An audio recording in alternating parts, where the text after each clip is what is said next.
Am I on yet? Is that me? It's a cartoon, honey. Oh, it's coming on. It's coming on. You know, everyone expected just a piece of fluff, but we wanted to do something important. Something that the youth of America could relate to. You know, issue stuff.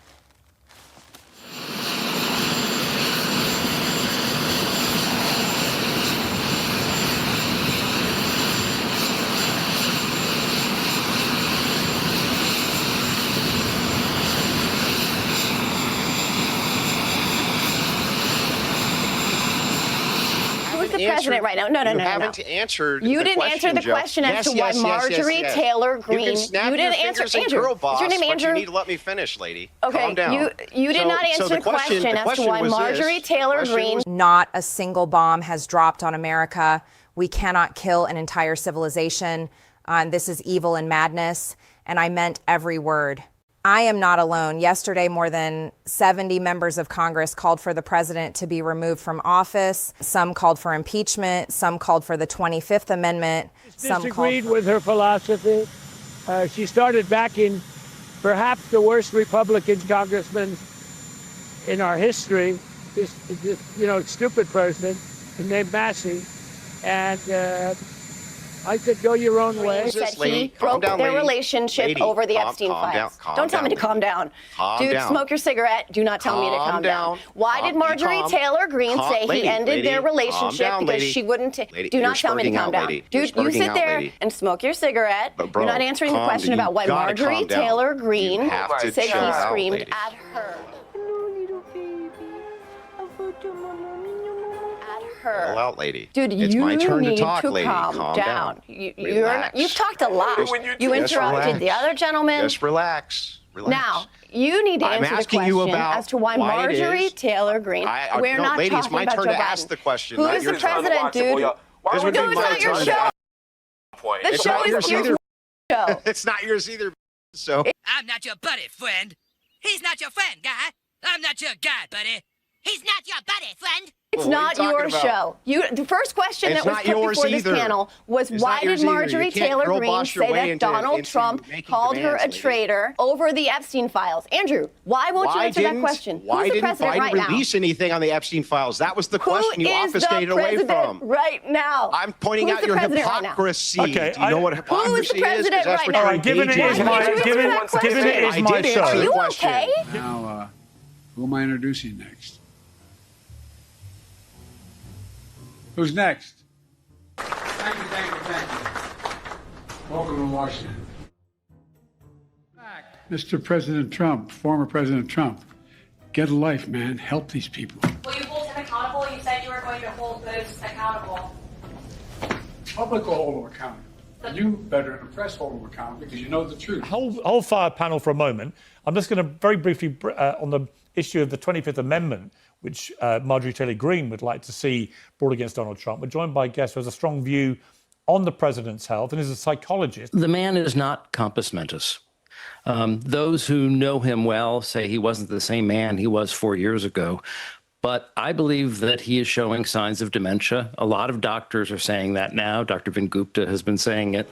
But I'm serious. These are the kind of guys you like to smack in the ass. No one should make the American people question whether their governments will be making sure that this is acting on strikes. They'll be there. We will, all of us. And the nature of dementia is it doesn't get better. It doesn't stay the same. It gets worse. And the rate of decline accelerates. Now I think he's not the same man he was 4 weeks ago. And it's really quite frightening because the type of dementia that we think he has, frontotemporal dementia, the main component is a lack of inhibition of aggressive behavior. And I don't know really what's going on in there. I'll lead an effective strategy to mobilize true international effort to pressure. As well as loss of memory and confusion. But because the frontal lobes, which are the brakes in our brain that give us judgment, that hold us back from acting out impulsively, that's the part that's deteriorating. Fewer, not more, fewer. I mean, we might have had a clear example there of Trump derangement syndrome where there was nothing to see with President Biden whatsoever, even though me an English guy sitting in Well, London they hit him. was able to They see hit it him very from clearly. Us, Piers. They hit him from us, you see. That's the he couldn't. How could he diagnose him? They had him trapped in the basement. He wasn't allowed to come out and say hello. That's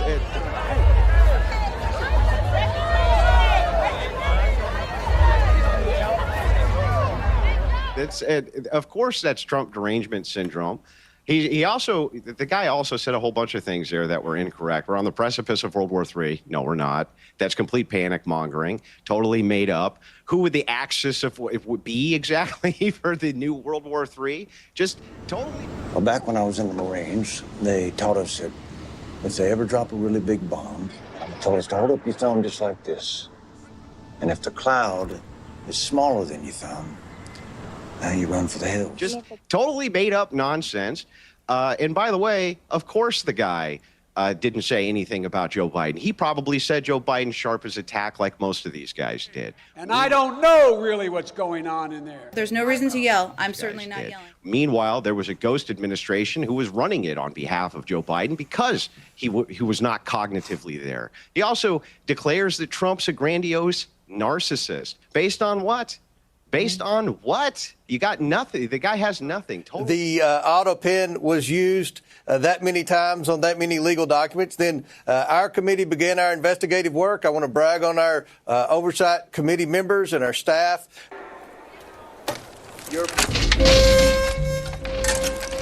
It's the unauthorized use of the auto pen by a president that was clearly in mental and physical decline. So I'm trying to get Miss clarification. Crockett, you're not recognized. Like, Miss Crockett. I can't hear you with your yelling. Don't want Calm me to down. Be, Can no, you please calm down? Don't tell me to calm down. Calm down. Because y'all Please talk calm noise, down. and then you You're can't out of take control. Because if I Look, come, Chairman, if I can come we and stand talk outside to shit take a about break her, for 5 y'all minutes? gonna have a problem. As far as we can make out, and you can remove your false eyelashes too. They're capable fighters. They're very tough people. And there are others like that. You don't mind when the enemy is weak, but that enemy is strong. Not so strong like they were about a month ago. I can tell you, in fact, right now, they're not too strong at all, in my opinion. I care about you. It's not good for you. You don't sound like you care about me. Andrew, I don't want anything bad to happen to you. Are you sure, Brian? I'm sure. I don't know. I'm sure. I don't know. Andrew, I think by tomorrow you'll be DMing me. Come on, man. I'm going to beat you up at this event, Andrew. Andrew, do you care about me? Do you care about me? Not even a little bit.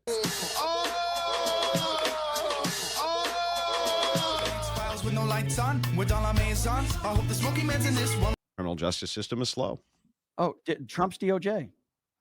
The criminal, well, all criminal justice. Yeah, the criminal justice system is slow. Yeah. So Trump's DOJ is slow. Gotcha. All criminal under any president, it's slow. Yeah. So how many? Doesn't years matter who it is. So how many years? Wouldn't matter if it was Obama's DOJ. So you're okay. So you're okay with pardons and clean slates for people who give police officers traumatic brain injuries. But you're totally. And when that trial ends, senators will have to decide if they believe Donald John Trump incited the insurrection against the United States.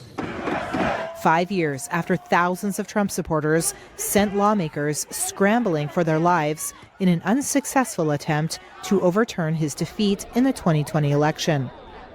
Donald Trump and far-right extremists in Congress have repeatedly attempted to rewrite history and whitewash the horrific events of January 6th. But you're totally okay. A couple of years in prison. Some of these officers are suffering for the rest of their lives. Even if Savannah did have a concussion, let's just for sake of argument say she does. Okay, so is he going to go to prison for a couple of years?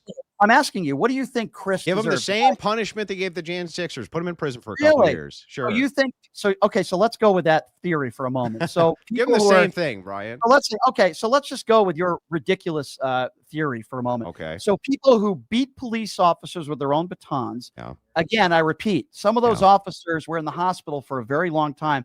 Multiple officers have something called traumatic brain injury, something that you're probably not aware of. My parents have traumatic brain injury. I know the suffering that they have to go through every single day. Oh, brother, this guy stinks. So you're saying this guy, Chris, who shoved, that's the only physical. From behind. Okay, from behind. Shoved her to the ground. Guys, it's over. It's over. Which is very cowardly behavior. Hold on. If you shove somebody to the ground, you deserve just as many years in prison as somebody who beats a police officer to the point where they have traumatic brain injury and almost die. Is that what Andrew Wilson is saying right now? I'm confused. At least some prison time? Can we agree on that? Okay, but that's not what you just said. You said treat them just like those people who beat cops on January 6th. Yeah, and we'll make sure that they don't get a fair trial, too. Just like many of the J6ers did. Would you like to retract what you just said? Does he look like a bitch? No, fine. Put him in jail. If you want the Jan6ers to be in jail for assault, it seems consistent that you'd want this guy to be in jail for assault. Because I can tell you that between the two situations, and many of the people, in fact, the overwhelming majority of the people in the J6 situation didn't beat anybody. 700 people out of the 1,500 people, 700 of them are violent criminals. Does he look like a bitch? Andrew, Brian, you're not listening. You're not listening, Brian. Andrew. And I guarantee by the end of the evening, I'm going to own this place. 700 people were convicted of violent crimes. I didn't say 700 people beat cops. Yeah, but for what, though? For most of them for nonsense infractions. Okay, but yeah, it's nonsense. So if it's Savannah Hernandez. Give me the best. Hang on. Were most of the people there convicted for assaulting police officers or even close? I never said that. Yeah, of course not. Of course, it's ridiculous. You're conflating these two things. I said, no, I'm not. Totally disingenuous. No, I'm not. You're being disingenuous, and here's why. For the people that did assault police officers, which is not in question, you said that this guy who pushed Savannah from behind, you call it cowardly, should get the same amount of jail time that somebody who almost kills a police officer. No, nothing ridiculous. Some of these people, you say just touched a cop and they went to jail for years. Why don't they get the same thing, Brian? Name me one case of somebody that touched a cop and went to jail. That's what you just said. You just said some of them were convicted of touching police officers, beating police officers with their own batons, trying to gouge out their eyes. There were fingers that were cut off. Most people were not put in jail for that, Brian. I just heard you go, I can't believe what she said. Can you believe what she's saying? She called people a word. She said women should be second-class citizens. I think if you're not a Christian, you're retarded. That's my impersonation of you. I think you should give me an argument. Okay, well, bad impersonation. Okay, bad impersonation. I don't have a stupid hat. Bad impersonation. Okay, all right. The great Rob Knorr, everybody. Thank you. Yeah. I was actually giving you a compliment. I'm sorry. It's difficult in debates like this where there's a personal nature and you have to bring in things that are relevant to people's lives. It's not really an insult, even when you're implying she slept with 50 men. I understand how it's important to this debate, and I appreciate that. So given that, feminists such as Melissa Fabello and Caitlin Berg have written extensively about the problem of men adapting feminist talking points in order to harm women. Given allegations that have been made against you of financially exploiting women and your treatment of Savannah Hernandez, who was assaulted by a man, I'm happy to and talk how about you that. mocked them, do you think, and this is the question to both of you, do you think that you exhibit those same sort of toxic behaviors of men embracing feminist talking points in order to attack women? You had lost your 10-year-old son in a car accident, and my condolences to your family. It's awful.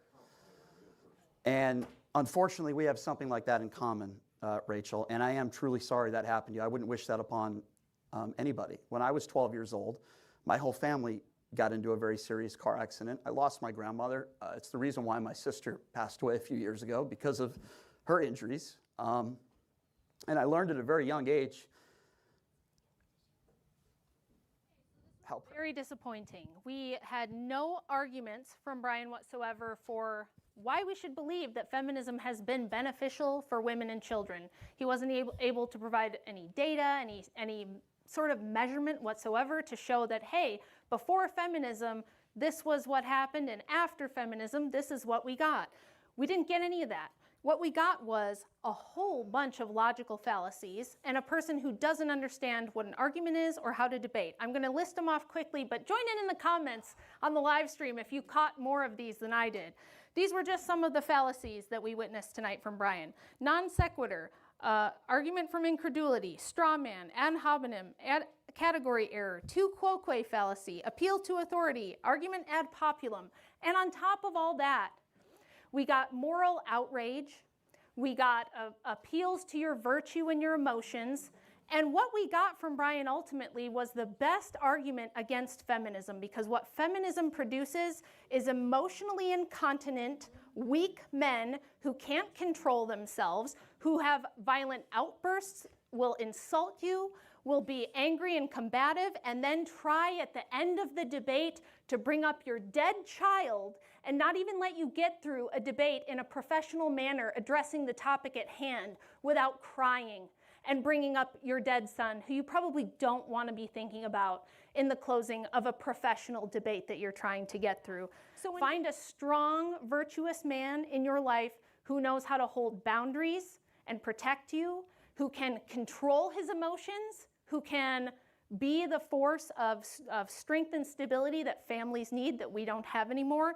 Don't be a male feminist like this. Don't be this emotionally incontinent, just going all over on a tangent, unable to control your thoughts, unable to control your emotions, just spewing and vomiting emotional appeals to people in the middle of a professional debate, bringing up dead children, bringing up your abusive ex-husband.